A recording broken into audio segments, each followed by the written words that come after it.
Welcome to the show, Tony Clemente, known as Tony Taxis, a legend in Singapore pickup basketball community, which is how we met, Right. leader of the Wu-Tang Clan, professionally director of internal audit at one of the world's largest asset managers. But most importantly, a true New Yorker, a husband, a son, and a father. Although we've met multiple times on the court over the years, I've never had a chance to truly get to know you and your stories. But you've always come across as someone who is authentic and who's willing to speak her mind. So today I'm so excited to have you on. To set the scene, if I may, in broad stroke, we'll learn about your journey overcoming various adversities, including drugs, alcohol, mental illnesses, and through these things, how you've defined and followed your life's purpose. But first, let's roll the tape back to the childhood. Right. And learn about the beginning of Tony Taxis. So, Tony, walk us through your childhood. And I know you've said many times it was crazy. So have no filters. Let it all out. Let us hear it. Where did you grow up, and what was it like? Yeah, Go you got ahead. it. But great. Thank you so much for inviting me. First and foremost, I really appreciate it. I did listen to your first two episodes. Really impressed by the guests. So was like, I'm not exactly sure I'm in that category, but I'm ready to kick it off. And seriously, any question, open. I'm willing to answer anything. I try to live a life that's open. It's way more comfortable to live in that space. And that's just something that happened through time. So take it back to the beginning. I was never a legend in any sport. But no, the Clemente saga. So I will put the context in that we only know what we know. Okay, so what does that mean? My life growing up, it was normal in the sense that I didn't know any other life was available. In retrospect, as I got older and had some comparables, is when I kind of found out that this wasn't normal. But growing up as a child, you don't really know, so that's one thing. The second, there's going to be some talk about my family and parents, and I feel bad saying this stuff now because, we exploded at one point, which I'll get into, but we've kind of come back together. I feel bad saying things now because I know as an adult, they genuinely did their best. My mother is staying with me right now. She's with me for 2 months. My dad's been here. We do the best we can. And where I try to suss out as an adult is being realistic with what happened and not minimizing the effect it had on me, but at the same time understanding people are human. And that's going to be a theme, not intentional, but kind of put things in context. Nothing's that simple. I wish it was.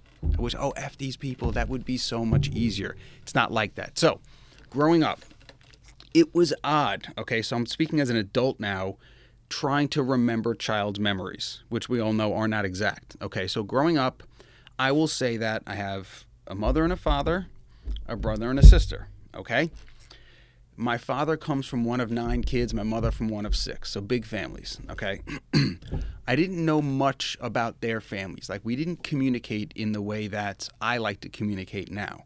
So for example, and this is not just a brag, my grandfather was a U.S. congressman in New York State, big time, the U.S. ambassador to Chile, a semi-professional baseball player, second-ranked light heavyweight in the country. Now, he died when my father was 19. I never heard a word about him until I got older, and then all these stories pop up. I'm like, who is this guy? That was him, right? I wish I would have met him. So that's the kind of thing that, many families might be proud of or communicate with, but my dad does not speak. The man doesn't speak. He doesn't speak. So then you have my mother who, in her mind, was trying to kind of play both roles. So you live in a house. What do you do as a kid? You wake up when you're of school age. You go to school, you come home, you go about the day. But everything was just odd in the house. For example, we were, disciplined thoroughly, okay, from a young age. Now, on one hand, this stuff would be illegal today, big problem. My mother, and it may have been illegal then, frankly, but I don't know. So it was more she was incredibly strict with things. So I had this mother who was just loud and there and all over the place. We weren't poor, but in our neighborhood, we had less stuff than everybody else. If you had Fruit Loops, we had Boot Loops. There wasn't one thing in our cabinets had a label on it. Everything was this brand called No Frills, which was the throwaways of every other brand. It's just so everything was as a kid who's kind of shy and awkward, having crappy clothes, crappy food, crappy everything, it made things harder. Now, that's a minor detail. On top of that... So where did you grow up? Where was the setting? Where's the setting? Let me start in the beginning. I grew up in Kings Kings Park. When...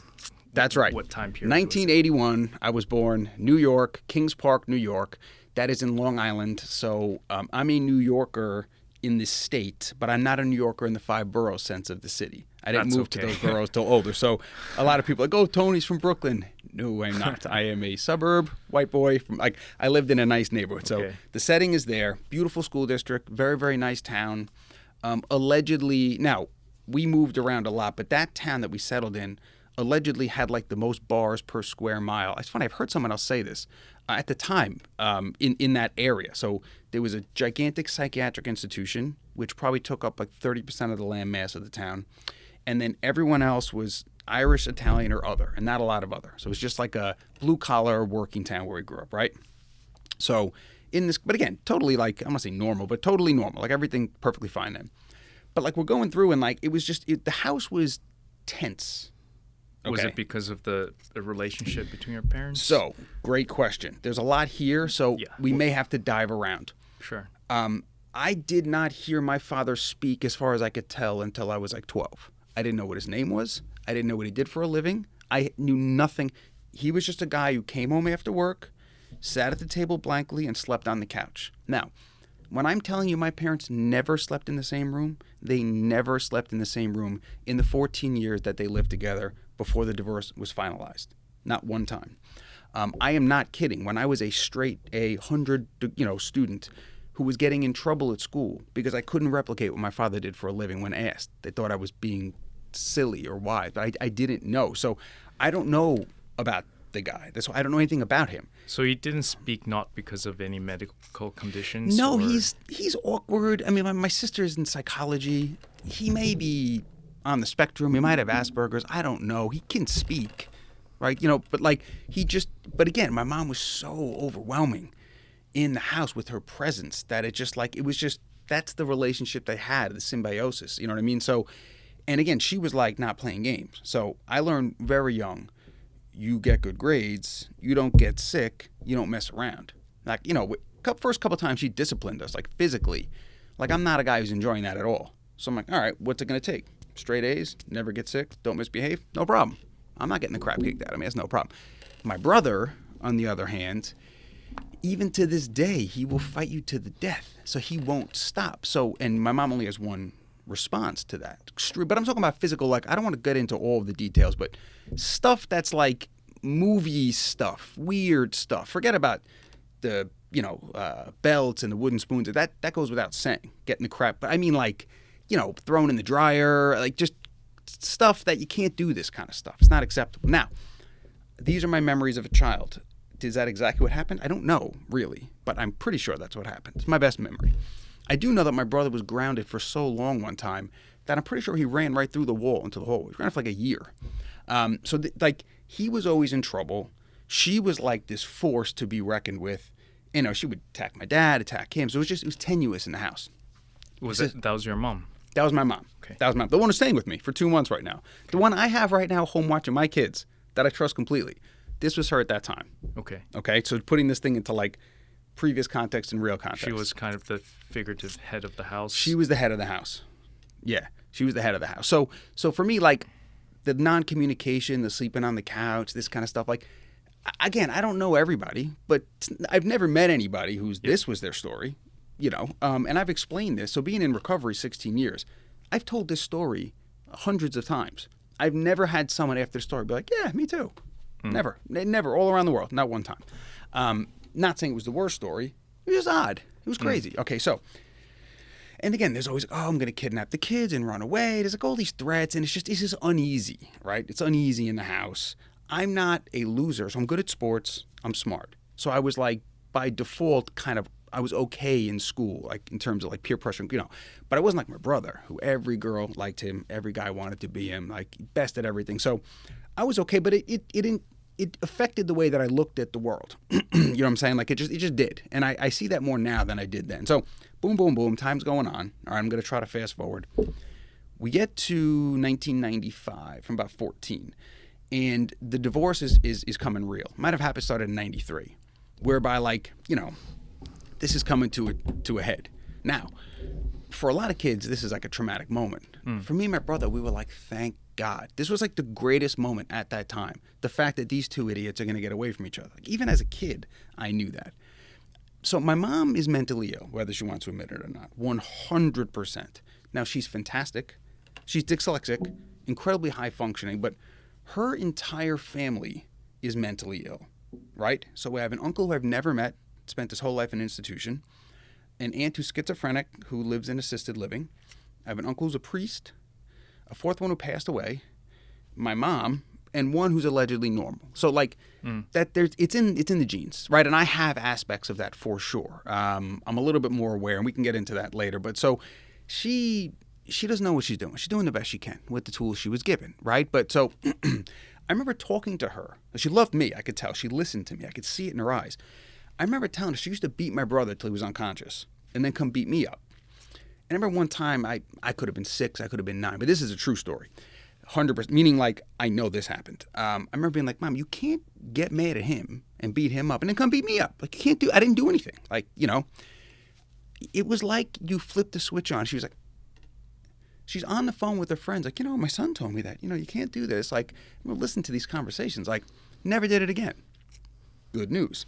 Bad news is my brother got it even worse. You know what I mean? So it was just like, everything's complicated. So, but again, she like legitimately had not processed that thought before. Like, that had never crossed her mind. Okay, so at the point of divorce, you guys were happy. They finally left each other. Yes.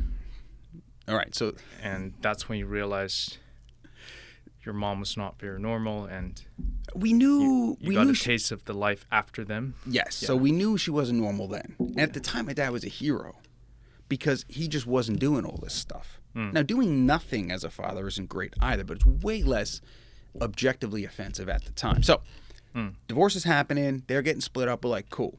All right, now, the stories get funnier from here on out. Like, they're not funny, but they're funny, okay? So this is the story. So I'm in 8th grade, okay? So in U.S., whatever. I'm on a basketball team. Surprise. You know, got a buddy of mine, buddy Mike. His mom is like, she's like hot, right? So she's like young, right? So like we're out. Me and him were on the same team, and we hooked our parents. So she's divorced. So we set them up on a blind date, going out to dinner. Your dad with his mom. His mom. Okay. So, and they ended up living together. There's a whole story to that. But so we ended up hooking them up, right? 8. So we're going. So at the time, like, and now I'm. So why did you decide to help your dad, not your mom? He wasn't speak for 12 big years. fan of my mom. Like I said, I'm putting 42-year-old clear glasses on now, as clear as I can be. At the time, it was like, you don't understand, man. It's like, punk this lady. You know what I mean? Like, it's like, get me. I never, like, I didn't talk to her for a decade. So you got close to him the years after. Yeah, we were like. He started to engage with you. Yeah, he was like, he would take us to sporting events, like, and stuff like that. It's like he must have spoken, but I couldn't tell you anything about the guy except that he ate vanilla ice cream, drank Diet Coke, and slept on the couch. I don't know anything about him. So we're going on. We're setting that up. So, and also we're getting big because a lot of this was physical at the time. I remember the one time that my mom was mad at me. She's flying after me, but I'm an athlete, right? So I'm like, I'm just running away. She's running down the block. She's chasing after me, and I'm laughing. She's big. I'm like, Mom, there's no way you can catch me. Come beat me up. I'm like, what are you talking about? So we're at that age, like 14. We're like, we're not kids. We're not adults, but things are changing. Okay. So anyway, me, my father, my friend Mike, his mom's woman Susan, my brother, we all go on vacation. Okay? It's a classic Clemente story. Go on vacation. There's funny aspects to that, but that's more just like funny stories. That's not relevant here. So all of a sudden we come back home. Half the stuff in the house is gone. My mother, over the course of that week, found out, took all of his stuff and locked it in the shed. Now, I'm talking gigantic dressers from like the 1800s, like locked it all in the shed. Basically, it's like, this is when you got to move out. So that was the story at the time. So now the man's got nowhere to go. So he ends up having to move in with this woman. That was a catalyst that split them up. They were physically. The divorce was happening, but that was the physical separation. Now, and you played part in that because you and your brother matched. 100%. So at the time, the story was that she moved his stuff to the shed. I found out like 6 months ago that that's not even exactly true. She held a garage sale. She sold his stuff. So his friends were driving by, buying all his tools and giving it back to him. Like, I just found this out. Like, they're like, Steve, I'm so sorry. I saw your wife selling your power saw. I just bought, like, so like, I guess these stories are all kind of funny. Like, they are funny as an adult. And that whole story down there in Ocean City was hysterical. But so that's when he's got to go. So my dad's gone. Okay, he's out the door. But you stayed with your mom. So you who's and her left? brother. Well, she's got a small place. There's no place for me. Like, I can't just move in. I don't even know. They've been together a few weeks. Like, and they're still technically married. So now it's me, my mom, my brother in the house. Okay. Now, my brother is a criminal, okay? Now, he's through and through, I would actually rephrase it, he's an outlaw. Like an outlaw meaning like I'm just living outside the law. It doesn't mean I'm always breaking the law, but I don't apply anything. That's what the outlaws believe in. So far, you've told us that he's a very attractive, charming guy, that guys wanted to be him. 100%. Women loved him. His teachers wanted to have sex Also with him. prone to He just... misstep All right, so as a teenager. First jump around. I'm going to jump around a lot.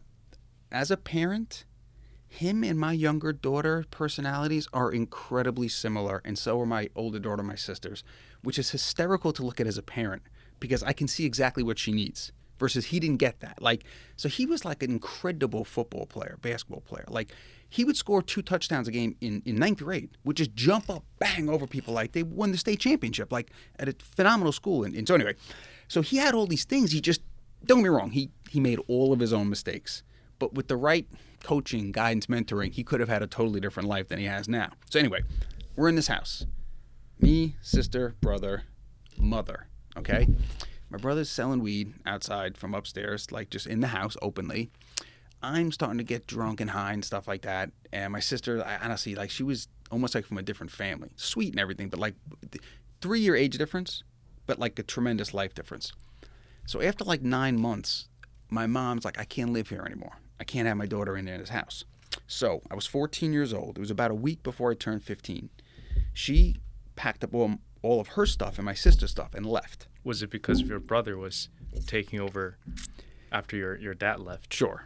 He used the place as his headquarters. Yes. I mean, that's going to sound way cooler than really what was happening. But, like, yes, he was uncontrollable when her only means of control was physical punishment at the time. So, like, she couldn't do that. So, like, and like I said, I was fast. I was running away. Like, even then, my mom would have beat me up, honestly, if I had to. So your brother was selling weed? Yes. And just running girls in and out and cutting school and just making mistakes, just getting in trouble. But he was still going to school. I was still going to school, but I was teetering. I wasn't getting in trouble yet. What about your brother? He was still in school, but he was in more trouble. So why would you say he's a criminal? Is it just because of the the story goes on and on. Weed, he's 15, 16 at the time. Yeah. I mean, we're living in suburbia. He's open. Well, he doesn't. There's no questions. I mean, there's more to that story. Okay. That goes on. I know that's fine. These are all valid questions for an abnormal person. So then she leaves. Okay. So this is like a sad, funny story. So I'm 14 years old now with no parents. Okay. So she threw the dad out with the girlfriend and then leaves with the sister. Oh, it takes all the stuff. So it's like she can't take everything. So it's me and my brother in this house. I'm 14, he's 16. Okay? Yep. Now, on one hand, we're like, oh, okay. It's complete liberty, freedom. Phase 2 begins. Dream came true. Right. But on the other hand, I remember like at our birthday, so we're both born on the same day. Okay, St. Patrick's Day. So God's got a little irony. I'm not the luckiest too. I remember just looking across the table from him being like, happy birthday, bro. Like, happy birthday. Like, that was weird. No friends, no family, no nothing. Just 2 people in an empty house. Like, it's kind of fucked up, So that was that date. But then, boom. Then the, oh, poor me childhood story ends, right? And there's more to the story, but that's enough, I think, to give you a flavor. And then gets into phase 2, which is just complete debauchery. Like, this is when, like, the drugs and alcohol and criminal activities and everything kind of falls off the rails. So we had a house there. We didn't tell my father at first. So he's paying the mortgage, doesn't know who's there. And even at the time that we did tell him, he never came back. So I have a beginnings of a book that I'm writing about this called Primrose Lane is where we lived. Just the stories from this house. And I'm just too lazy or busy to actually get it together. But we lived there 9 to 18 months. I don't know how long, but it felt like a decade. Almost every single hysterical, formidable memory is from that time in this house. Just, we moved them out. every local curmudgeon from the town moves into this house, and it is just an absolute chaos. That was before the crackdown on criminals in New York City. Well, this is suburban Long Island. Not exactly the city. Not exactly the same. The criminal activity was mainly drugs. Okay. Mainly selling drugs. Some breaking in of houses, some breaking in of cars, some kind of extortion, stuff, but low-level stuff. But, like, if you're thinking about expanding concentric circles, our circle were like idiot kids, mainly. Yeah. But as you expand out, these are different individuals. Exactly. Very different individuals. And there were many circumstances at that point in time that, like, there'd be people in my house. I felt very unsafe. Like, who? Like, my true story. Okay? This I know. Now I'm 14. Go ahead. You got a question? Were they all associated with your brother? Mostly. I didn't have this kind of friends. So he's 16, but he's like a grown man. Yeah. I'm 14. I'm still kind of like a kid. Like, my friends might come to the house to hang out, but almost all of my friends whose parents found out what happened, they were never allowed to hang out with me again. Like, you know what I mean? Like, so thank God I had skipped a grade 2 years earlier. So in 7th grade, I had skipped a grade. I'd taken 2 years at the same time in this accelerator program. It was the only thing that helped me graduate high school. So as a 14-year-old, when you saw your brother, who you've spent your whole life with, bring all these friends over, doing these things, what was your mindset? Were you trying to assimilate by joining them? 100% trying to assimilate. I was afraid of a lot of them. I was trying to impress them. Right, so now you transpose out. But did you know what you were doing? Meaning, like, was I making voluntary decisions? Did you know the absurdity or the consequences of? That's a great question. At 14, I don't think you care. Okay, so you guys were doing drugs in the house. Yeah. Weed. That's really that. I didn't really alcohol and weed for me. Many of them got into other types of things, but that was really my remit at the time. So let's say there are a lot of other illicit substances in the house. There's enough. They're not present. And like I said, there's legit criminals who are in and out of jail, in and out of prison, kind of making their way through, like bringing my brother on these like escapades. So he would just go out at I don't know what time in the evening, and get dropped off at school. So we're still in school, right? This is high school. So you gotta you're trying to compare this as like we're still in high school, we're still in town. It's just like we're living an alternate reality in the town. So your brother was kind of taken care of by his older friends. Yes, so was I. Yeah. That was my peer group. Those are my mentors. That was my family. That was my circle. 100%. I was not like, oh my God, like a lot of these guys are my friends. People just drinking beers, messing around, going to parties, this and that. These are my buddies. So these became my friends. At any point were you under severe physical threat? Several times. Yeah. Like there were times. There was one example. I'll give you examples because it's hard to.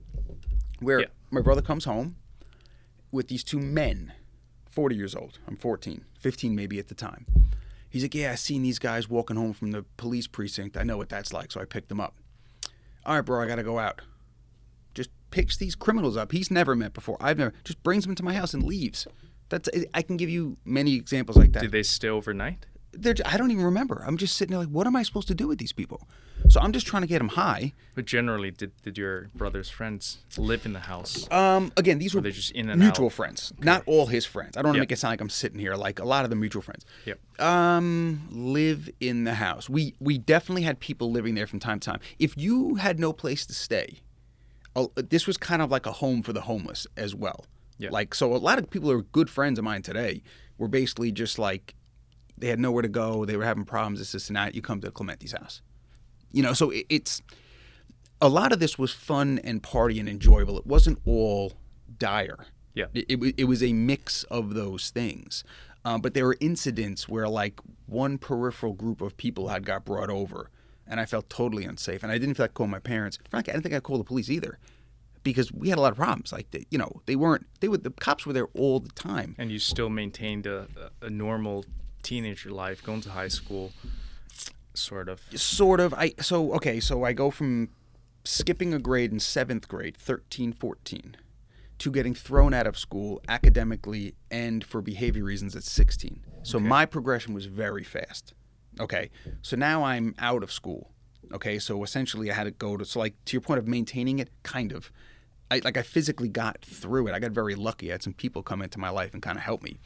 But it was, I progressed quickly. Like, I'm not built for that life, any aspect of it. So your question about are you okay with this? My moral compass has never changed. Drinking, smoking weed, I could care less. I never have, never do. Even when it was legal, I don't care. The fighting, I never was comfortable with.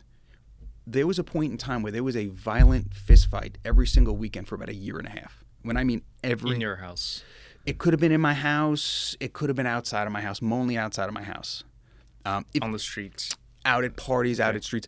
If fights came to our house, it was usually the situation was out of control. Because this was not the kind of house you want to mess around in. Think about suburbia. You picture like suburbia, you picture the house. It doesn't make any sense. Yeah. You don't come to this house. If they did come, they were not worried about us at all. These are people who were willing to shoot us, willing to stab us, and there are nights like that I'd be like tucked under the windows crying with a knife, like people are gonna kill us. What the fuck is going on here? Like there were nights that happened. That did happen. Now I'm an adult. I know these memories. Were there weapons in the house too? Oh yeah, for sure. We didn't have any guns, but weapons everywhere. Yeah, for sure. But it's, you know. But again, it's like there was also a nice pool table and a stereo system. It was a cool house. Like it was a lot of parties. So it's just abnormal, right? It's just like this was the house you go to do those types of things. So if we pause a second here and freeze the time, let's say, and if nothing else happens on that trajectory, dead. Where do you think? Okay. Dead. Guy like me, I'm not built to last in that regard. I don't have the mental fortitude. I don't have the physical making of it. Like, I'm not like that kind of guy. So I'd assume a lot of your friends back then ended up We've buried more, right. We've buried more than we should have. And they guy just died, a couple weeks ago. It happens. A lot of them did time. Like, there was, at certain points, there'd be like 30 or 40 people in the house. And I was the only one without a felony charge, so that's like odd. A lot of them major drug addicts died that way, incarcerated. But even taking a step backwards, if you looked at the spectrum, and I'd have to get names and things, not many of them are doing well now. Yeah. There are a few that are doing okay. Not many that are doing well. And it's sad. And it gets sadder every time I go back and I go see them. I love these guys. And it's like, even thinking about it gets me sad. Like, what shot did they have? Like, all these and everyone's got a story. This mom's a crackhead. This dad's not around. Like, some of them came from normal families. A decent percentage did not. And I feel like they were born to fail. Like, they didn't really have a shot. Like, in which is uncomfortable. Which makes me feel amazed that I did get a shot. Right? Like, there's no reason that I should be living in Singapore, hanging out with you, playing basketball, wife, kids, beautiful life. Like don't get me wrong, I work hard, but like a lot of it's just like this in my experience. And so, because we can go on to this path forever, but I think it might be a good. So what happened? Now right. is the question. What happened? How did you get to okay. here from there? All right, so I'll give you the lowest of the lows. Yeah. Okay, so now I'm thrown out of school. They wouldn't even let me attend alternative school, which was rare. So they put me on this work release program like I was a parolee. I had to work full time at a job and get signed off to be able to go to alternative school in the afternoon. So at this point, I'm like working this job, stocking shelves, and I'm like walking to school, and like the lacrosse is a big sport where I grew up. I was very good at it, actually. That was the only sport that I was pretty good. They're driving by, going to practice, and I'm sitting there walking this and that and going to alternative school where like this one's climbing on the walls, telling me Spider-Man, this guy's pissing out the window. Like, what's wrong with these people, And I'm suicidally depressed at the time. I don't use that term lightly. Like, as a teenager. That was the plan. Like, that was absolutely the plan. And I have a couple, like, cry for help attempts, like, in my journey, one up at that time. I get to this alternative school. Who's the principal, except one of these accelerated team teachers from a few years ago, right, who knew me then? So she starts talking to me in French. I'm hysterical crying. I'm like, I can barely speak English. I'm like, I haven't seen you in 3 years. It might as well have been 3 decades. Like, I've been away, So she brought me in. She introduced me to this other guy, Mr. Ostabo, well, name on this podcast, who completely saved my life. Real tough dude, older dude, military guy. So he's a teacher at your school? I don't know what the hell he did over there, to be honest with you. But you met him through the education system. At the point where you were dealing with this was end. Mental illnesses and Yeah. Drugs, substance alcohol. abuse. Didn't know there was mental illness at the time. Just Yeah. drug and alcohol and PTSD from the family, let's call it. Yeah. As therapists have labeled it to me. So I meet this guy and he just brings me in, has me like working for him. Like I'm just painting stuff in this alleged museum they had. It's a real museum. What is he like? He's a tough dude. Doesn't like everybody, right? Tough dude, but he liked me for whatever reason. He was just... What is his profile if you were to Yeah. try to imagine him? Because it seems like he's an important The guy. guy who talks like this, 6'2". Picture a cigar. He doesn't smoke, but a cigar hanging out of his mouth. Yeah. Military guy in his 60s, just like been through it all. 60s, wow. But like Yeah. tough and like just for whatever reason he liked me. So his whole thing was like, this kid's never had a chance, right? So and again, so talk about not knowing what's abnormal.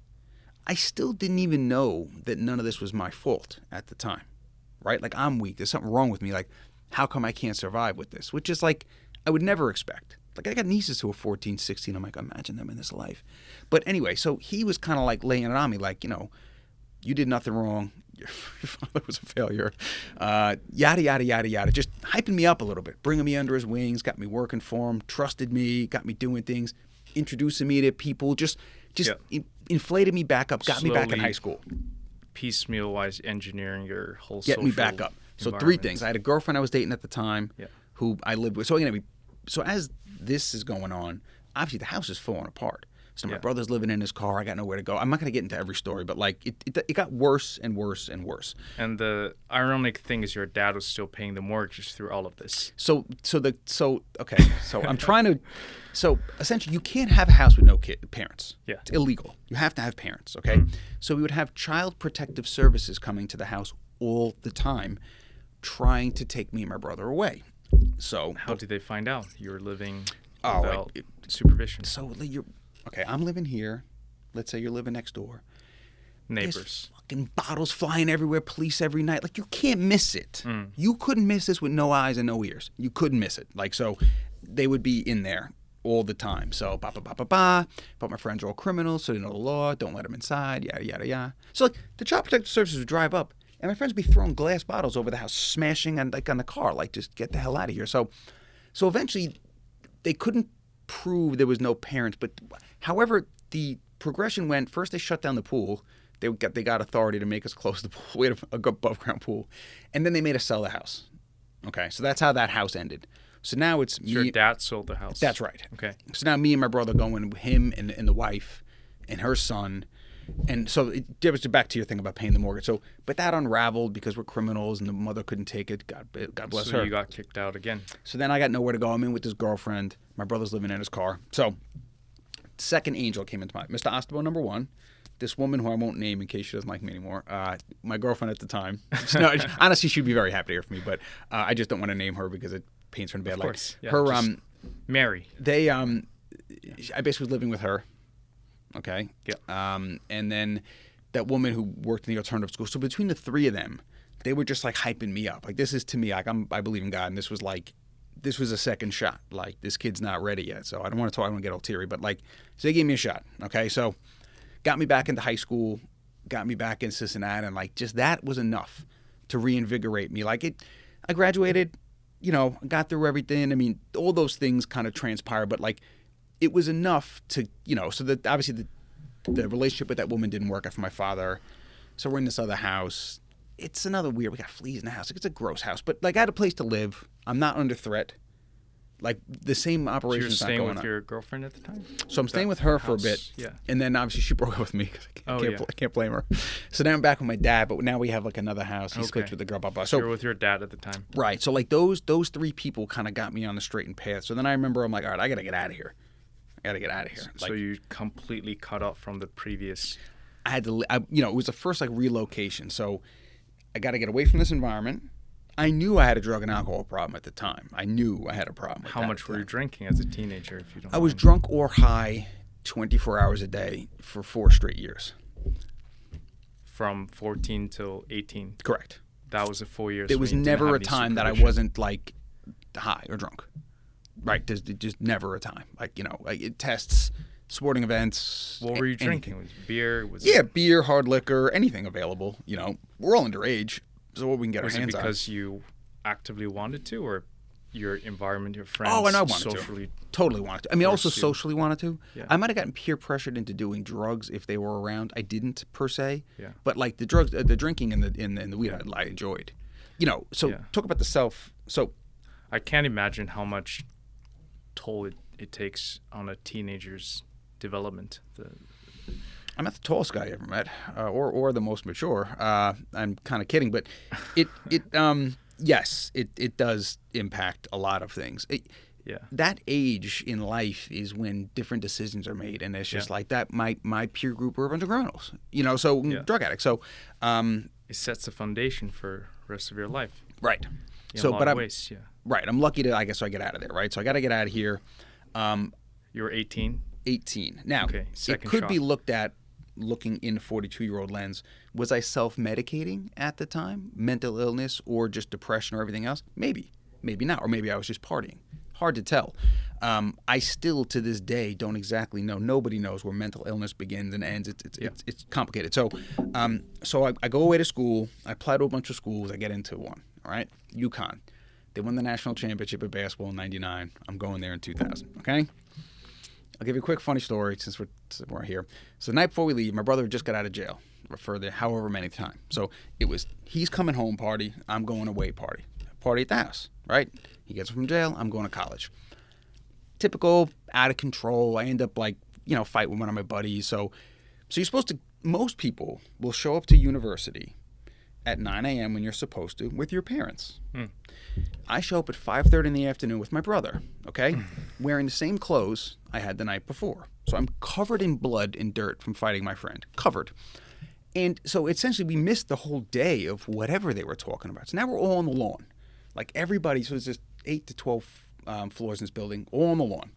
And that particular building was a combination of American football players and just students. Right? So that was the first day of your college. First day of college. So we're up on this lawn and speaking about like changing my life. So they're going around, what do you want to do? This guy or girl's like, I want to be an engineer. I want to be a doctor. I'm going to be in the NFL. I have never even thought about what I want to do. I'm like, well, how am I surviving tomorrow?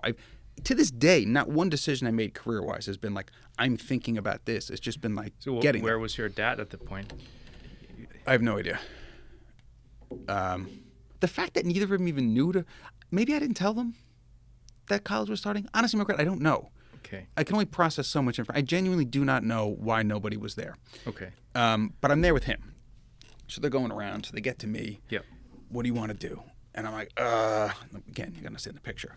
I'm like, I'm a reformed juvenile delinquent. Like, I'm just trying to get my life together. They're like, okay. Like, it's an odd opening. Because my brother's there. They go to him. What are you doing here? He's like, I don't go to school here, bro. I just got out of jail. So that was day one, college. Which honestly, in retrospect, set me off on a great path. I was that guy, not to be trifled with. But it was my first escape, go away to school. So I didn't smoke weed for about 6 months, barely drank. I'm in great shape, worked out hard, playing ball all day. I wasn't going to class because I was still, my mentality is what it was. But I was doing okay. So life turned around. So this is when the time ends, but the alcohol and drug being a problem was the first time I saw it. Every time I drank, it was incredibly explosive. Every feeling and thought that I ever had that I repressed would come out when I was drinking. It was bad. Explosive in the sense it violently explosive. You couldn't stop drinking? I couldn't stop after drinking. You start I couldn't stop drinking ever from when I started. I blacked out the first time I ever drank, threw up. But I mean, it wasn't like... It unleashes the old you. So you're right. Couldn't stop, which many people have, but you'll have a happy lush who throws up and can't stop. I'm not saying that's okay. Then you'll have the absolute Tyrannosaurus Rex, I was me. So that guy you want to be around, right? And just so that's when I realized it was fear, I got to get out of here. I can't be around this kind of stuff. It was a 100% correlation to a major problem, me just completely losing it. One example was when I blacked out. I don't remember, but I come to, and my roommate, who's 6'4", is standing up on his bed against the wall. I didn't know what to do, bro. I called your brother. I didn't know what to do. So call my brother from New York. He's halfway to Connecticut, 2.5, 4 hours, whatever it was, driving up there to come get me because they don't know what's going on. I was that guy. So this is the first taste, of freedom. So you put away the personal life, fight and shot to do some stuff. but the drug and alcohol and the mental illness remain, and whatever's in there is still there. You know what I mean? So like, So you're in the kind of the middle ground. middle ground. So Not here, not there, but also you're living with the shadows of the past. 100%. Still am, dude, to be honest with you. And- Some stuff still And there. of course, Yeah. college, for a lot of other people, it's the first shot for them to taste alcohol, drugs, Right. everything else. But for you, I was washed up. Like by that time, I was like washed up 80-year-old man at 18. Like it, looked okay because I was working out back then. But exactly, you're 100% right. That's what that was. So go there for a year. UConn was awesome. Come back home. So the divorce is permeating through all this. Understand, right? Like I got no place to stay most of the time. If I go to my dad's, it's out of control. If I go to my mom, she's using this to manipulate the courts to get child support. So like that's ongoing, that scenario throughout all this, right? Like a lot of things, I'm not talking about them, but they haven't ended yet. So I get back from UConn, and then I find out that my mom hasn't been paying her court-mandated share. My dad's going bankrupt. So my God, I can't go here no more. So financial reasons, you had to move. right. So I went How back. did you get in the first place? It definitely shows that you did have some academic aptitude. They were okay. I'm not like, I'm not dumb. So my father's in Mensa. I don't know if you know what that is. Yes. Okay. So like, my father's great. Understand? Like, I'm a humble guy. I've known you long enough. Like, I'm not dumb. Like, thank God, I'm a perfect combination of a Mensa with dyslexia, if you want to call it that. Like there are things that I can process so fast that I don't even understand what my brain just did, and at the other time I have significant trouble with like silly things, whether it's the mental illness or the PTSD, or I don't know if it's dyslexia per So se, you but like wanted to learn, you did put in the effort, and then yeah, like when I tried, excelled. I did very well. okay. Academically, and because I had gotten a head start when I was really young, enough of that carried over that when I graduated high school, I still had like there was enough meat on the bone where I could give it a shot. UConn's not a great school; it's not a bad school. It's an average school. So let's say now you're out of UConn. Now I went back to City University, Baruch College, represents where I graduated from. Were you still, throughout the whole year at UConn, did you ever close a chapter with alcohol and drugs? No, it got worse before it got better. Okay, so I go to. So you're constantly in and out of these states, Yes. blackouts, Yes, constantly. bringing out the old you. Yes, 100% true. And I got injured badly. I mean, I got tore hamstring. My first taste of pain medication, that was the downfall, or the savior, depending how you look at it.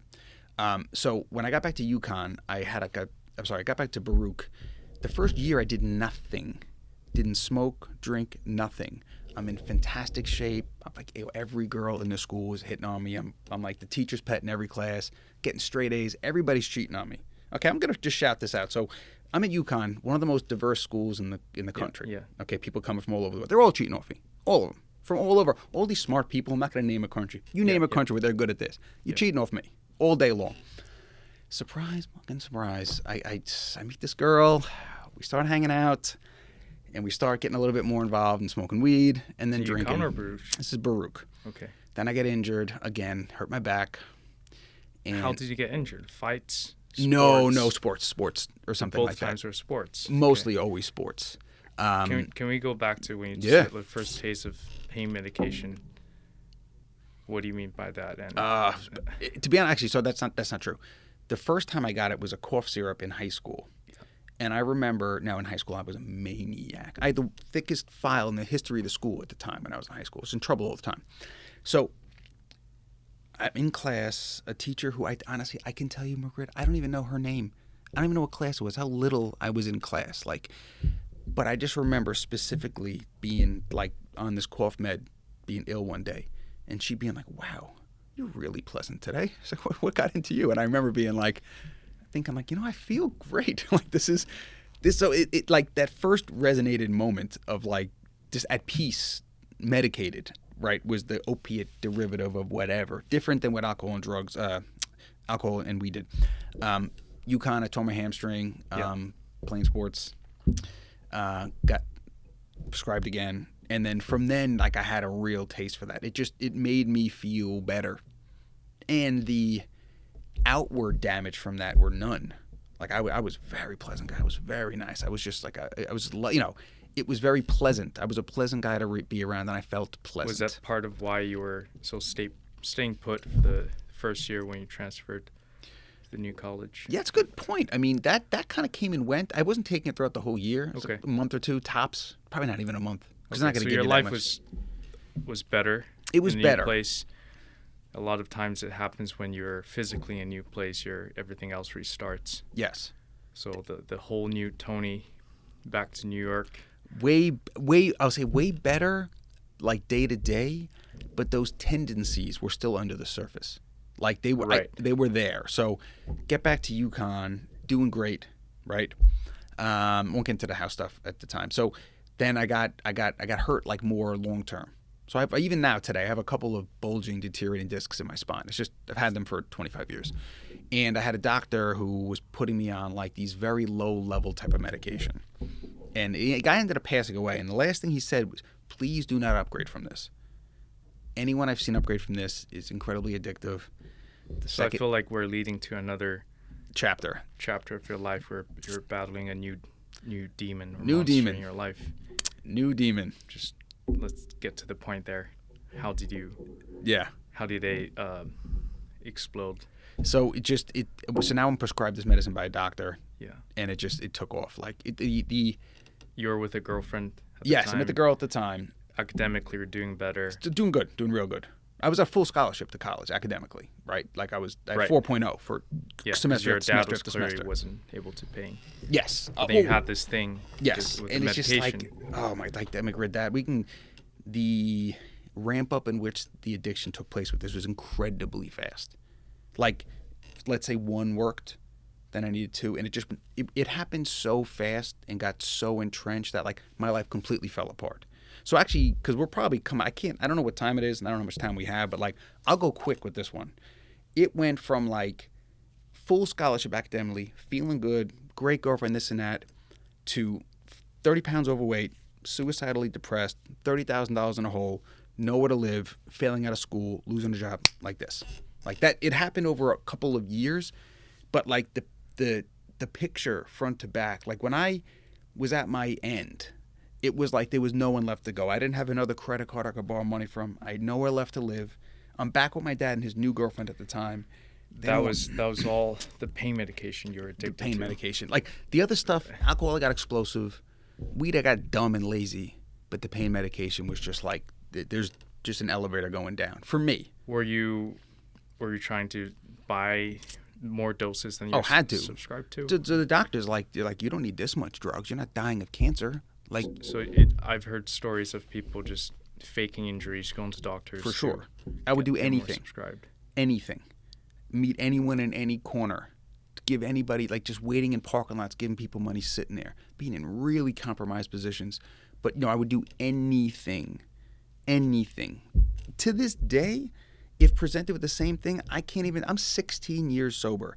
Even to this day, there is nothing I wouldn't do if that thought took place. Nothing. Which is an insane thing to say, but it's real. It's as real as it gets. Still underneath the surface. It never goes. Yeah, never It's a goes maintenance away. program. So I'm getting jobs. I'm doing that, but I'm losing them quick. Like my resume at the time was like, couldn't do 2 more. And so, again, got saved again. Grace of God. I'm about to get fired from a company that thinks they're the best in the world. Not my current company, but a company that certainly is pretty proud of who they are. Finance. About to lose my job. I'm losing my mind. So you're still doing all of these things at the time when you were professional? Yes. So I'm in my second all your or third salaries, paychecks were going through that whole... and beyond. Yeah. Yeah, and beyond. And it was illegal at the time. Getting pain medication that way is definitely illegal. A buddy of mine who was doing that did 3 years in federal prison for that type of thing. Where was your brother throughout this whole time? So it's funny. He was the only one who knew there was a problem. To my mom. So again, I didn't talk to my mom for like a decade. When I mean I didn't talk to her, like a couple of times, I don't remember because my brain's really fried. But Yeah. I did not want her as part of my life. She did not become back into my life till I met my current wife. Right, in 2000. So this is years later. Okay.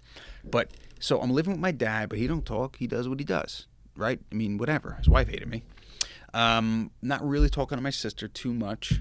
Not that there was anything wrong with your brother, her. since he dropped you off on the first day of college, where did he go after that? Just to fill the gap. I don't even know. You fell more distant. No, from we him. we were like tight. Okay. Like, but just like when you're in the midst of severe drug addiction, I can't tell you anything else except where I'm getting my drugs or what I got to do to get money to get them. There's only two things that exist: getting them and using them. There's nothing else matters. Like to any sane human being, I cannot explain to you the pull of this. Like, I'm a pretty strong-minded dude. This is a guy's broke his ankle, finished the basketball game, crawled to his car, drove himself to the hospital. Did you know anyone else going through this? Like, trying to get sober, or who was high? Deeply addicted as you? Everyone. The opiate/heroin epidemic in Long Island is incredible. Everyone I was around was doing this. It is scary. So if we take a small digression, because I Please. think a lot of us, we can't relate to it. Right. So whose fault do you think it was? How did we get there? Just How did a society? the society on a societal level. McRid, I am an accountable kind of guy.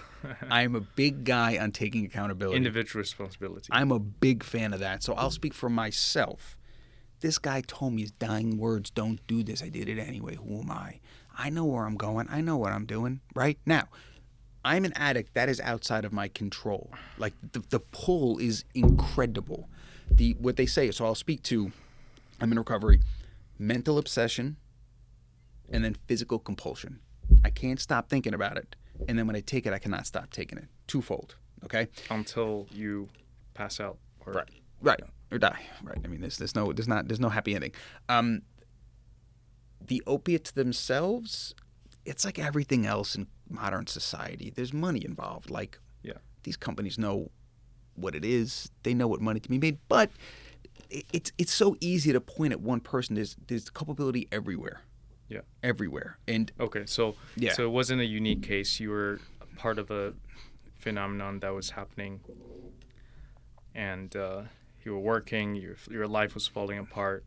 There are a ton of doctors that won't prescribe this to you. Just to be clear. About getting fired. Yeah. Then what happened again? What happened? My next angel. What happened again? Matt DiDonato. I'll call him out. He'll never see this, but this guy, oh my God, saved my life. This guy saved my life. So I want to name my company here, but they will definitely sue me and try to kill me. It's okay.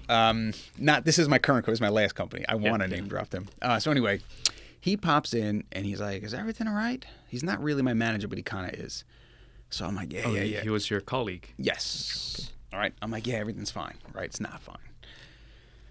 Comes to me a couple months later. He's like, you sure everything's all right? I'm like, all right. I'm like, you want to get some lunch? And I just laid it on him. So take what I just told you, but I'm high and drunk and trying to explain this to someone I barely know at work. So he's like, okay. He's like, I think you should speak to this HR. So he reached out to like this HR equivalent person. So they're like, they want you to call them. Even despite all this, the ego is so strong. I'm like, I'm not calling them. I'm calling anybody. I got this under control. A couple weeks pass. They're like, how about they call you? This is as silly as this sounds. I'm like, oh, you're going to call me? All right, I'll take the phone call. I'm out in New York City, Wall Street, downtown, okay, talking on the phone, screaming and crying at this person I've never met for like 45 minutes. So finally, it passes. I'm like, listen, I'll be honest with you. I'm like, I'm actually not like that. I'm like, I hate the phone. So she's seen this before. So she's like, come on in. So I talk to her. I tell her what's going on. And she's like, you got to get help, like today. I'm like, so I'm at this point, I'm willing. I knew I had a problem. Like, I knew there was a problem. Now I'm talking specifically drugs and alcohol now. I knew there was a problem. I just, like, I don't know if I knew there was an outlet. Now, I would drive home every day from take the train home from New York City every day, looking out the window, plotting my suicide. So now, my family knew I had an attempt. So the new attempt had to make it look like an accident. So legitimately, if I didn't meet this woman, the plan was to trip and fall in front of a subway. That way, it could have been like, well, Tony was drunk. They didn't know it was a suicide attempt. So I can get the job done, not make them feel bad. That was my best thought process at the time, how to wrap it up. Were you living alone? No, I'm living with my dad and his wife, but they didn't like me. I don't blame them. His wife hated me. She loves me now, but did not like me. So this woman, and the fiance that had broken up, like, I'm not doing well. Like, everything is falling apart. Okay. Everything unraveled. So She's like, I'm like, so what do I do? She's like, you walk upstairs, you grab your bag, you walk out of here, you don't say a word to anybody. You got to go to rehab. I'm like, fuck. So, because at the time, I'm like, because I kind of knew there was something mental illnessy inside. I'm like, I feel like if they bring me in one of these places, they're going to let me out. Like, I have genuine fear. I don't want to go because I don't want to be trapped there. So again, my brother, he drives me all over Northeast to places, checking them out, trying to find one. We found one that like is not a medical lockdown, so I can leave if I want to at any point in time, right? He's the one who drives me in. He's the one who drops me off. You know what I'm saying? Like, only one. This is my brother. Like, again, I say he's a criminal. Like, he's not. Picture like a criminal, like an idiot criminal, like a movie criminal. Like, I can't. I mean, he's done some stuff that I would not do. He's not a terrible person. Like, guy cares about me. So anyway, he drops me off. So now that's when everything changed. So June 17th. It was actually June 13th, but dropped 2007 is when I got into this place and never looked back. That was like the beginning of the end. So I already knew the family stuff was there. I knew there was some work to be done there. Now the drugs and alcohol's got to go. Complete abstinence, got to go.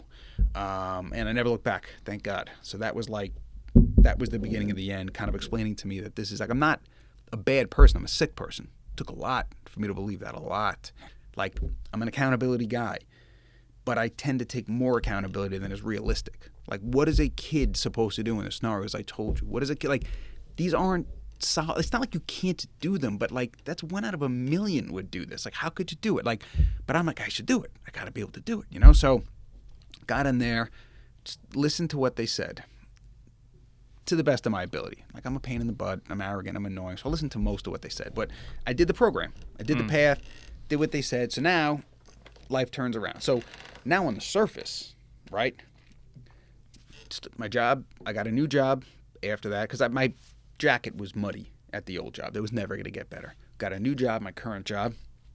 Get a new girlfriend, apartment, saving some money. Like, things turned around. And like, this is the beginning of like when my life changed. I can't thank this program enough. How long were you there for? I was in the treatment center for 11 days. Okay. Then I was in an outpatient treatment center for a couple of months. And then I've been active in recovery since, still to this day.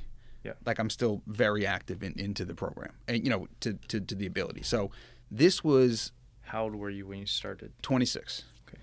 26 at the beginning. So that is like the end of the old life. Then there's the new life. So the last 16 years of what that is. But again, this has been way more about the growth and like the recovery and acceptance. But like the mental illness piece, like the real acceptance of it didn't happen until a few years ago. And I'm still having a hard time wrapping my head around it. I'll be honest with you. So as we continue on this path of recovery, we've turned the page on the old Tony, and now your life's back on track, although things are still underneath the surface. So what was your state at the time when you were with a happy girlfriend, your lives gotten together, a successful career? How did it feel? Did it feel unreal? It's a great question. Did you feel thankful? Grateful for sure. I will say that even to this day, if I tell people, oh, I'm sober, oh, great job, I'm like, nah, like that has nothing to do with me, because I've seen thousands of people who didn't get it. There's nothing that I deserve. To me, this is divine intervention. Like, I put in the work, but so do other people. So I am incredibly grateful for the life I have today. I'm never not grateful. So it's a complete different thing, but it's the tools that I learned there are incredible. So coming into sobriety was all about specifically doing what was instructed. So you come in, they're just like, go do this, go do this, go do this. Like, whatever you think you know, you don't know. Well, your best thinking got you here. Do what we're saying. Look at the people around here who are doing well. Do what they do. So just following instructions. So kind of go back up, unearth a bunch of this stuff. You got to change the way you live. What are some specific things? Oh, it's an ongoing process. But initially, it's a lot of stuff. Like, the first stuff to go is a lot of like the shadiness behavior, like the criminal behavior, like the lying. Just like living in that realm for so long, the behaviors that I adapted to were just so abnormal. So like you would shed that kind of stuff off. A lot of stuff they talk about, they call them character defects, but A lot of them are defense mechanisms. So you start shedding that stuff away. Timeliness, silly things, which I'm not timely even to this day. Remember the first time I go to meet my sponsor, okay? He drives like 20 minutes, I drive like 5, okay? Supposed to meet at 5 o'clock. I'm there at 5:15. Just right away, he's like, when you show up late, you're telling me that your time's more valuable than my time. It's like to be talked to like that, like an adult, from someone I know cares about me, but is not like one of the most tremendous things about this program is just you're being taught like you can do whatever you want, but they're not going to co-sign your nonsense. You know what I'm saying? Like, if you come to me with some stuff, I'm going to tell you what I'm thinking. So complete overhaul in life was the first step. And the benefits of that were incredible. Job, I've been in the same job now 14 years, right? I went from being, bankrupt-ish to having a nice, successful life and stuff like that. A healthy relationship, like kids. Brought my family back in. That's been brought together. Have social circles, friends, healthy, like all of this stuff came back, I would say, entirely because of the program and specifically the work. And that worked for like 10 years. It was enough. Within those 10 years, I would still have like meltdowns, but I viewed them as like normal meltdowns, like anyone else would have. Very, very stressful job, fight with the girlfriend. Like you can rationalize anything. It was only about 10 years in Singapore. I remember I'm sitting, of course I'm playing basketball. We're at Tanglin Park behind this place. Game's going on. I'm sitting on the bench and I'm just crying. And a dude next to me is like, "You're right?" I'm like, "I don't know, man." He said, "What's wrong?" I'm like, "I don't know." Like it was the first time that like I didn't have anything I could point to of why my mood had fluctuated significantly. And I was like, man, there's something wrong here. Like this is not, because it's easy. Because when I went into rehab, they put me in a dual diagnosis group, which means these are people with mental illness and alcohol and drug addiction. Okay. I looked around the room. I did not like what I saw. I judged everyone in that room. Still do, frankly, if I'm being honest with myself. They were all taking all sorts of medication. And I would look to the counselor and say, this doesn't seem to be helping them. It's too much. It's too little. It's this, like, I don't want that. Like, not that I'm judging people. I know many people take meds like that, like it enhances their life. But what I saw, I didn't like what I saw. So when I leave, I went to the therapist, counselor, check out whatever they were. And I said, what do you think? They're like, you might be mentally ill, you might not be. Like a lot of this could be the alcohol and drugs. You clear that up, maybe something to look at, might not be. I hung on to that. I'm like, well, I'm going to manage this. I'm going to eat well. I'm going to exercise. I'm going to pray, meditate, have good group. I'm going to do all this stuff, all this maintenance. And when I had these meltdowns, like, again, there was always a reason. Like, this was the first time I was like, man, like, this ain't, something's wrong. That was the first time, like, there might be more meat on the bone here. Like, there might be something else to do. So, like, life was fantastic. Go ahead. So you were having the meltdown in Tanglin Park in Singapore. Just sitting there on the bench, hysterical crying in the middle of a basketball game. I was thinking, was that because you, all of a sudden, you thought you felt very grateful for the life you had, or was it? Oh, I wish. I mean, I'm emotional. I'm an Italian American. I cry all the time. There's a difference between hanging out. Let's say we go out one night, we're smoking cigars, and I'm like crying. I'm like, man, I don't think I would deserve this. Versus like, the world is caving in underneath my feet like quicksand. I have no idea what's happening, and nothing's wrong. Like it's like a lot of times it's like thought process first, then emotion. Yeah. This was like the emotions had set in before I had even a chance of what was happening. Like something's off. That was like the first time that I'm like, there may be. Is there deeper issues at the roots? Maybe. Still. So I would say in the 10 years was just straight up getting sober and doing that stuff. The last 5 years have been way more focused on like trauma. Like every therapist, I've seen like 25 therapists, not 25 sessions, like 25 different therapists multiple times. Trauma comes up a lot recently. They're like, we haven't just seen someone right now, so we haven't unearthed that. So that is like part of the current recovery scheme is like just, and I don't know if I've been avoiding it or I don't buy it. Because again, with the accountability, I'm like, nah, deal with that stuff. That was 20 years ago. Stop being a bitch. Like, I don't know. I don't know if it's real or not. Mental illness. I had a buddy that would just speak openly about it. He had a meltdown, had a breakdown, and this and that. Very smart guy, very successful. And then I'm like, this is a powerful guy. I could speak about that. I'm like, let me think about this. And, because of the 20 people I've seen, when you go in, they'll give you checklists, all this stuff to fill out to try to assess you. Like 95% of the time it comes back with bipolar and PTSD. Minimum. 95% of the time. I have a hard time with that. Are my emotional swings really outside the normal realm? Or am I just being a baby and unable to cope with life?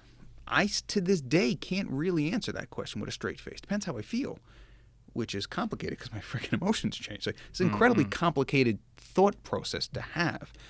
The trauma stuff, use trauma however you want. Like, there's some work to be done there. I'm happy to address it. The bipolar stuff, like, there's been times that I spike, and there's times that I'm low. Now, you've known me for a decent amount of time. I run hot. I'm always kind of energetic. I'm a little too energetic for a 42-year-old who's not in that good a shape. Is that I'm a tremendous athlete or that I'm just hyped up? No one can answer that. Like, it's probably somewhere in between. That is less evident than the lows, which are just like crushing, which leads me quickly to the life purpose that I'll put out there, because I'm happy to answer like questions, because I know I've been giving you like the made-for-TV movie. So, this is going to sound so silly. So, during my lull, I have a lull at one point that lasts like 9 months. Okay, it was brutal. Was it recent in Singapore? This is in Singapore. This is about 10 years ago. So, it's part of your bipolar swings episodes. 9 months. Dude, at least. I'm at the Fringe Festival in Edinburgh, which is the coolest thing with my wife. It is like one of the coolest events. Even though I was depressed to the point that I didn't stop crying for the entire 3 weeks, still one of the best vacations of my life. That's how awesome the Fringe Festival is. I'm there with my wife, and I cannot stop crying. We're in and out of theaters and things and waterfalls and this and that. I cannot shake it. For whatever reason, in that period, the thought of death like planted itself in my brain. And that became like a quick... I have to be very careful about even thinking about that. That just started sucking me in. So I go from having a life that I didn't really want to a fantastic life. And I'm like, man, I don't want this to end. Like, this is going to end. Like, I couldn't wrap my head around the fact this was going to end. And I couldn't shake it. Now, people think about this a lot, that kind of thought. Whether they want to admit it or not, it's a different story. So I'm in this thought process, and I can't shake it. And, like, I can avoid it. I can, like, defer myself, but there's this low level, like, something's wrong. It had gotten to the point that when I got really stressed out or furious with something, I was so grateful because it took my mind away from this thought for 5 seconds. I was so happy to be, like, stressed or infuriated because I would take that in a second over this feeling. So now I'm like, man, like, because the program I'm in is big on spirituality, right? Yeah. I went through the motions. I didn't. Was that since the beginning? Yeah. That was like, that's part of like the recovery program. Since when you started in New 2000, York? Yes. That's like their shtick. Okay. Like, yeah, you stop drinking, but eventually, like, you need like a higher power to remove this stuff. You need something else. No, I didn't disbelieve that, but I didn't buy in. At this point in time, I bought in out of desperation. Like, I joke about this all the time now because I was like my uncle was a priest. Like, my family kind of fell apart. We were religious. Religion didn't fail us, but let's just say that didn't work out and had a pretty sour taste for a long time. So coming back in was hard, right? So I joke with people who, like, are really anti. Yeah. And I'm like, listen, I wish I was Ned Flanders. I wish I just believed beyond belief, and I try to believe. To me, it's legitimate faith. I don't know what I'm doing, but I'm trying every single day in the hope that it's real, and I'll just keep doing it. Like, you know what I mean? And I get signs, and I get feelings, and I get some signals, but it's not like an effervescent thing that I have this constant belief. But anyway, at that time, I'm like, I gotta double down on this because I'm doing everything they're saying, and it's not working anymore. And I did not get sober 10 years, have this fantastic life to be freaking depressed all the time. It's ridiculous, you know? So now is when you got to buy into the... So, what's my purpose? So the ultimate... I can't get over this. I can't shake it. I'm like, what's my purpose? I'm praying hard. I'm like, there's got to be something. What am I doing here? Why am I here? What the fuck am I doing here? It's a question everyone asks. But I got the answer for myself. There's too many distractions in life, too. To even ask the question. So, I'm studying for the Certified Internal Auditor exam. So, obviously, my brain is blank of anything because it's the stupidest thing you could ever do. It's the most boring exam. We're in Koh Samui, Thailand. Wife's in the back on the hammock. I'm studying for this exam. And it struck me like a lightning bolt. like a lightning bolt. Because I was like, all right, when I was thinking what the purpose could be, it can't be anything. Because I'm either going to spend my whole life trying to achieve it and not get there and be disappointed, or I'm going to get there and be like, now what? So it can't be, it has to be a time agnostic thing. That's the only part I'd come up with logically. So when I was sitting in there, it struck me like a lightning bolt. And for a guy like me, it was like words said to a 5-year-old. It has to be at that level for me to never forget it.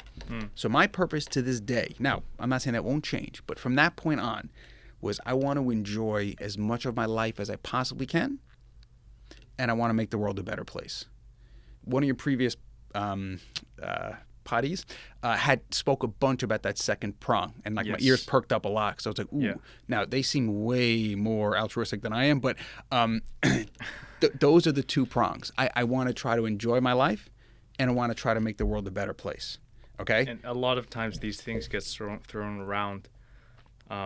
They're kind of like plastic bags nowadays, but I think for a purpose you really need to buy into it, and there has to be a time, an episode, an active agency in that. Oh yeah. Right. It's not just you're told that you need to make the world a better place. It's just you actually have to. You want to do that.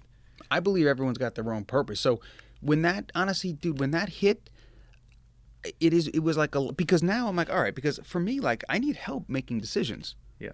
So like, it's so practical because any decision I'm making, meaning if I'm daydreaming in my head about a fight I'm going to have with my boss, which I do like 3 hours a day, anything I'm doing, if I can remember, now I don't always remember because I'm not always present. A lot of times I'm getting pulled like everybody else, just running through. But when I can take my 5 minutes, I'm like, all right, is this like Aristotle's eudaimonia? Is this making me that type of happiness? I can't define it, but neither could he, frankly, and he's Aristotle.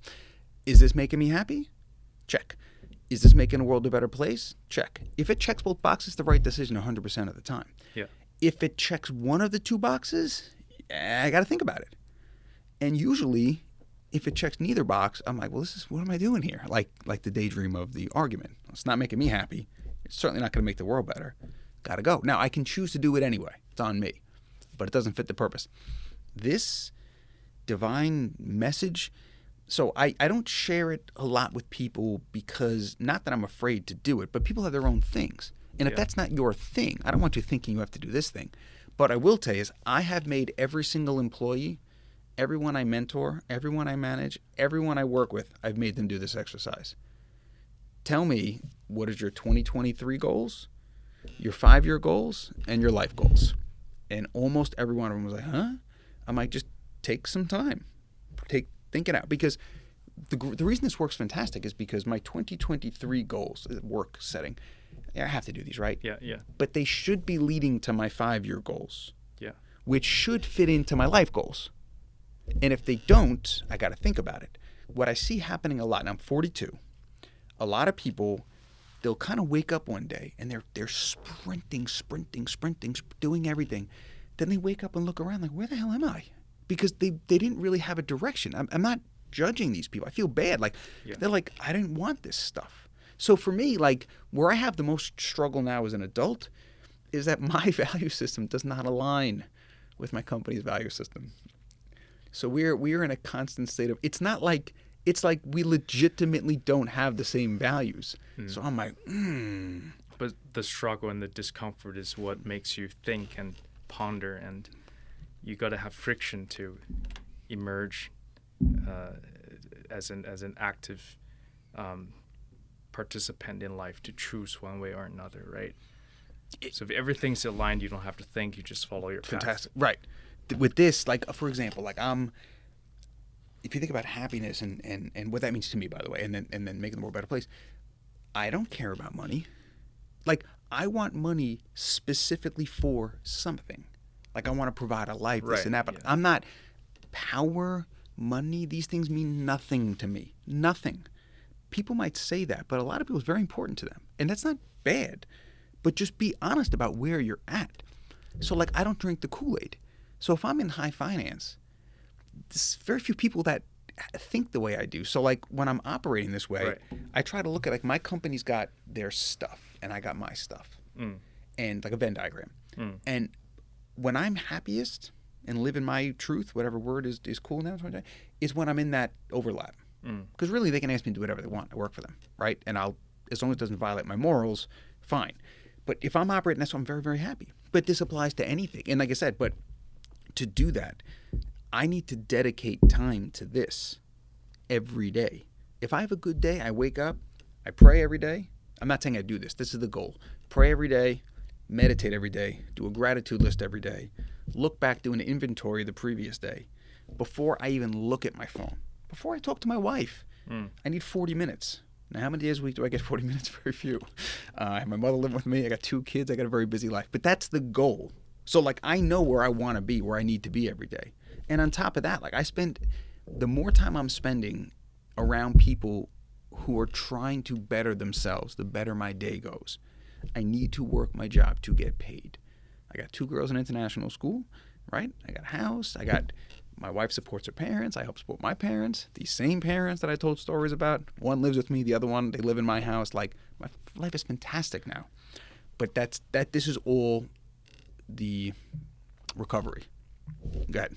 So the whole story that led to this point fit into this whole life purpose where you discovered.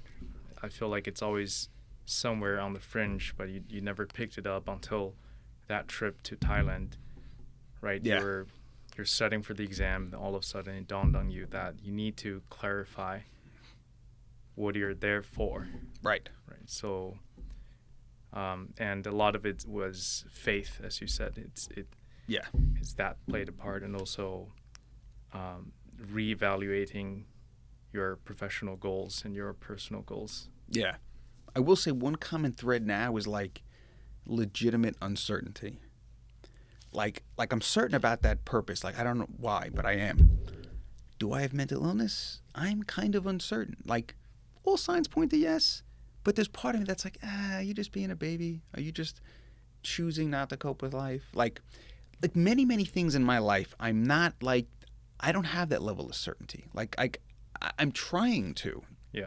Right? And I'm trying to make all the right decisions. But it's very hard. You have a parent, or you know what you're doing, kind of. As a husband, kind of. Many, many scenarios. So, like, and I don't know if this is, like, higher thinking now, like, realizing how little I actually know and I can really say for sure. Or if, I don't know if this is just a spot on my journey, but that's like, I'll give you an example, right? So I work in APAC for a global company, right? APAC in this scenario is like any marginalized community. You name the community, name the scenario. Like, it's just not fair the way we have to work nights, we have to work weekends, no one recognizes us, right? Mm-hmm. So I'm our voice.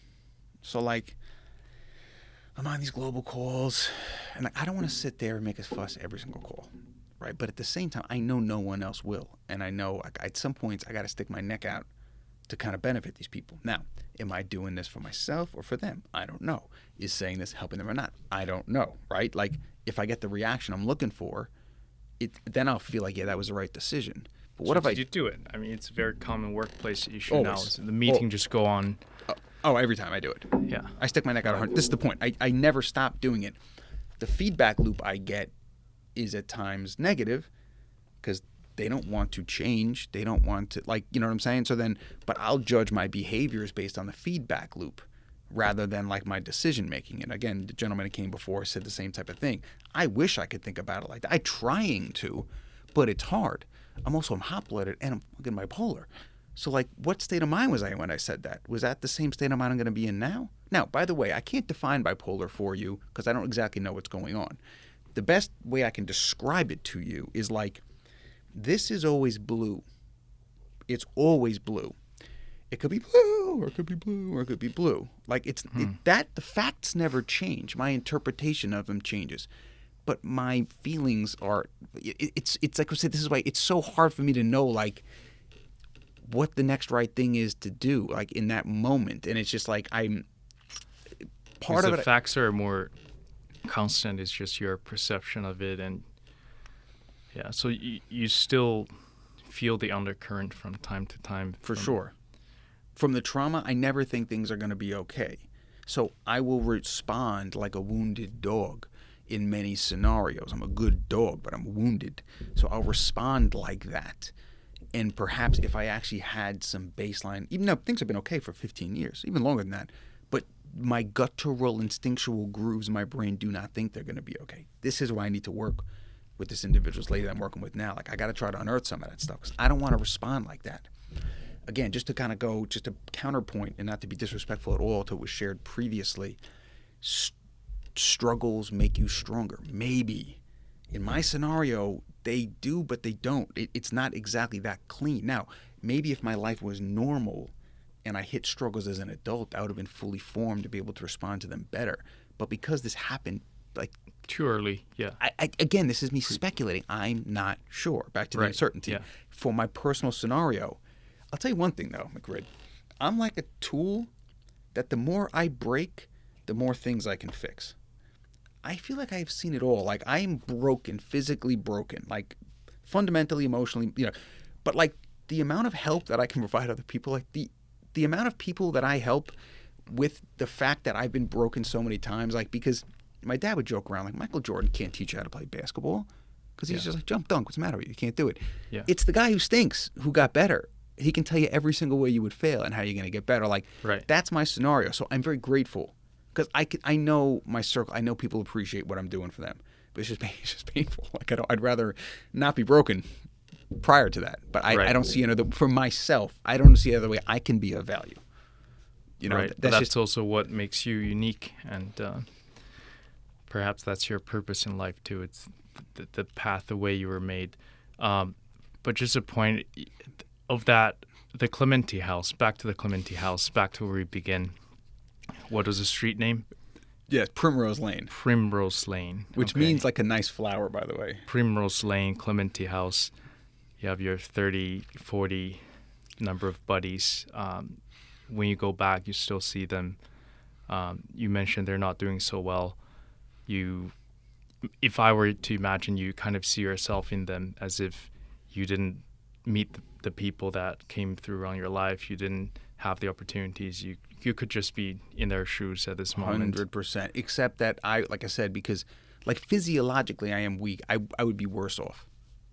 Like the drugs would have killed me faster than other people. My body I'm not built like that. Like I'm not strong like that. Mentally, they're not all suicide. Like I would have died. Like, you know what I'm saying? Like I'm actually a series of fortunate events, but of course mixed with unfortunate ones led to where you are. For sure.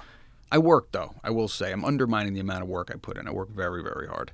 And my moral compass never changed. Like when they were doing stuff that I was never okay with it. Like I was never, the only exception I would say when I was totally strung out on the drugs. There's nothing, I literally would have done anything at any point in time. But other than that, like, stuff that people got cool with, I just wasn't cool with. I wasn't then, I'm not now. You know what I mean? Like I can't cross that. I couldn't cross that line. But the Clemente family now, like a miracle, so has reformed. And it's weird and it's dysfunctional. It's broken, but like it's amazing. Like, and this just happened in the last year or two. Like everyone's really trying, and it's just like to me, it's hysterical. So your dad and your mom are talking now. They talk. My dad's got his wife. My brother and my mom hadn't talked for 5 years. Like all of them. Like if I speak to anyone, they're complaining about the other one for 30 minutes. But it's not like seething hatred and anger. It's so you just can try more for like, Thanksgiving dinner this year, dude. again. We've done it. It's been. I can't wait. I will say that just to close, man. I'm blessed. Like it's again the broken tool. Like looking at my brother and sister and my kids, relationship with my wife. Like every single one of these things. Maybe it didn't make me stronger. Maybe I don't better cope. But it certainly made me more helpful to the next person. Like, even when I'm going through some stuff today. Even at my lowest, I'm like, I know this is gonna help somebody. Something like. So let's say if you could live a comfortable life without the current job, what would you do?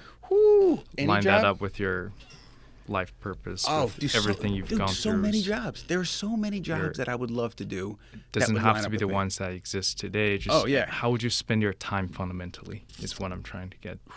Helping people. Because for sure, you could have a slogan, as not saying you are, but you could have a beautiful slogan, but how to actually live purposefully on a day to day. Oh God, I would be make the world a better place. I would be out helping people. So, there's so many ways, dude. So many. No, it depends on. Okay, if I won the lottery, Okay? The plan, not like I'm just making this up now. This has already been thought through if I win the lottery. I basically want to create like this giant warehouse structure where we take people out of rehab, out of prison, rehabilitate them, educate them, and then have like a job training, connections with different jobs that can get them back in and just completely give them a path back to life. That's I'm talking about I have to win like $100 million and I'd have to get government grants to keep it sustained. But that would be the first thing I would do. So it's your way of providing them opportunities. Yes. Doors are shut by the society. Agreed. Now, don't get me wrong. There's nothing wrong with the existing rehab system. No. Or that was the one that got you out of the hole. Rehab is better. The criminal system, there's a disconnect between getting out and getting a chance. Now, don't get me wrong. That's where it could fix. And also, I feel like from a listener's standpoint, it was also how to get people the help they needed at first, especially when they were in position of ignorance, of unaware of these things, right? It's the HR that called you, picked up the phone. Yes. So if your buddies at the Clemente house had these opportunities and resources, it wouldn't probably be where they are today, right? I would say a percentage of that wouldn't. Yeah. It's unpopular. Some people, they're just not. I think it's just a reality of life where people start off on different levels. That's right. Given different resources. Everyone's broken in some sense. No one's perfect. But objectively, there are lives that were smoother and then lives that were rougher, and how to level the playing field. Yeah, I want everyone to have a fair shot. Equity is incredibly important to me. What I would say is not everybody, a lot of these people bring it upon themselves, honestly, hate to say it. And it's like, I've met a lot of people that their thought process is like, ooh, you're not a good person. Like, you know what I'm saying? This is not for everybody. Like, so I'd like to be the decision maker, believe it or not, in this scenario. Putting aside the lottery, it would be any job where I'm working with people. Personal trainer, because all I'm doing is BSing with them. I can impart all this wisdom to them while we're doing some reps. It could be a teacher. It could be a personal trainer. The money is totally irrelevant. Any job that I'm constantly around people, that I'm working with them, that I'm talking to them. Like, there's a school in Cambodia my wife worked with a couple times. Like, there's so many things. My day would be packed with those exact things, honestly. Don't get me wrong, I've been playing some video games and playing some ball. I wouldn't just be helping people all day. But there'd be a zillion opportunities immediately where I'd be better suited than my current job. The difference is to kind of break the cycle of mental illness and poverty and dysfunction that plagued my family. The job I currently have is going to allow me to do that for now. So once my younger daughter graduates high school, it's a wrap. So the clock is ticking. I know exactly the amount of money I need, the amount of audits I need to perform. Like, this is down to a science. And it's just like, and while I'm at the job, I'm trying to do my best. Shield people, help them out, give them some wisdom, do what I can. Even the people I audit, at least you get an auditor who's not a complete whatever. You're going to get a fair shake with me for sure. It's just, it becomes difficult. Like I said, our value systems are so different that I have to keep my thoughts to myself and just understand that 7 out of 10 people I come across are going to be turned off by me. Hurts my feelings every day, but I just have to remember, like, I'm not doing it for them. I'm doing it for this. Easier said than done. Did you at any point in your career try to be the person that society expects you to, but not who you really are? So I think you come across as a very authentic person. Maybe you just never can't do it. Was ever aware of that. I can't do it. This is what, like I told you about that promotion. I can't do it. Like, it would be so much easier. I can't do it. My mom couldn't do it either. She's a freedom fighter. For all what I mentioned about her, like, it's something like I can't do it. Yeah. My view of right and wrong, I hope it's right, is just incredibly defined. Always has been. You know? Yeah, no, I can't. I wouldn't be able to live with myself. Yeah. Okay. So I guess coming to nearing the end of the podcast, I want to ask you maybe the last question on your role as being a father, which is love it. Yeah. What you're most proud of as you're on this path of sending your daughter to school, building a family you wanted, or even looking back to when you started this family. Are you raising your children with any specific end goals in mind, or any ways that were different from the way you were raised, or how did your life experience inform your role as being a husband or father in raising the next generation.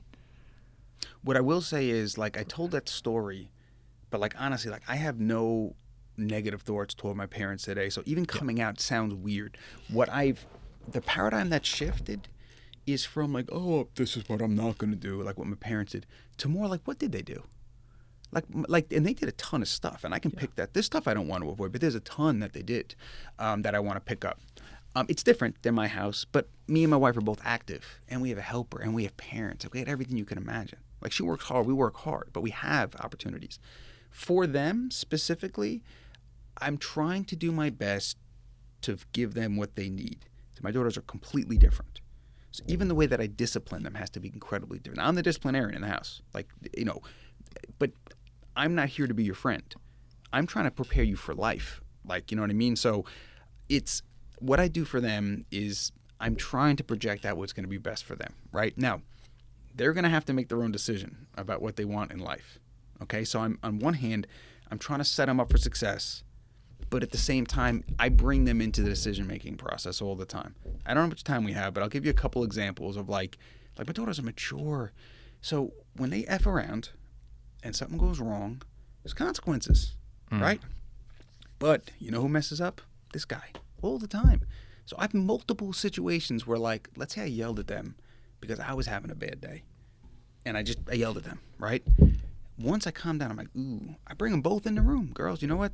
Daddy made a mistake. Big problem. You didn't do anything wrong. What's Daddy's consequences? You tell me what I did. You tell me what the consequences are for me.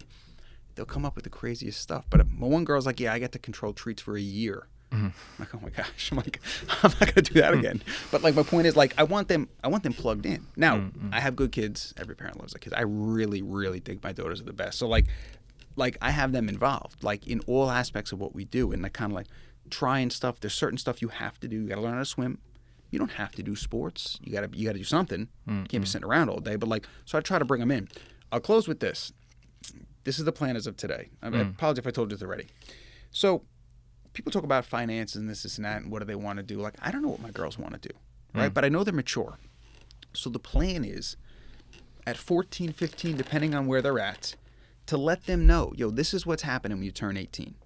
When you turn 18, you're each getting $100,000, period. I've done the research. You could go to school for 4 years with $100,000, okay? Now, you can do whatever you want with that money. You could drop it in a mutual fund, 6% return, 8% return. You have $2.5 million when you retire. So you actually never have to invest a penny. That'll be done for you, and you just work a job day to day, knowing it's taken care of. Option one. Option two, go to Thailand, blow it all on hookers. I don't know what the hell you want to do. Like, this is your money. Option three, you could probably get maybe 1 year of a legit university, maybe even a semester at that point, like a really top-end school. $100,000 each. Yes. Okay. After that, you're going to have to get a scholarship or something. I ain't paying 5 years Ivy League. I went to City College and provided this life to you. Make it work. Put some freaking work in. You know what I'm saying? I'm a big guy. You could go to U.S. for a year, establish residency, which will help you do. Go to a fantastic state university for way less than that room board, no problem.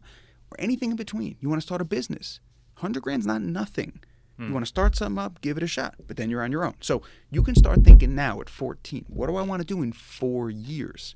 Plenty of time. Now, they're girls, frankly, are a little bit more mature than boys. But so that, to me, like, I don't know what they want, but I want to equip them with something. So you've been trained in my house. You can have good behavior, good manners, good etiquette. Here's some money, good education. Knock it out. Do whatever you got to do. But like, now, if they come back pathetic, will I give them money? I don't know. But that's an example of like me setting a foundation rather than dictating the path. But then also giving them ideas. They're not supposed to know everything. They can't know what my life was.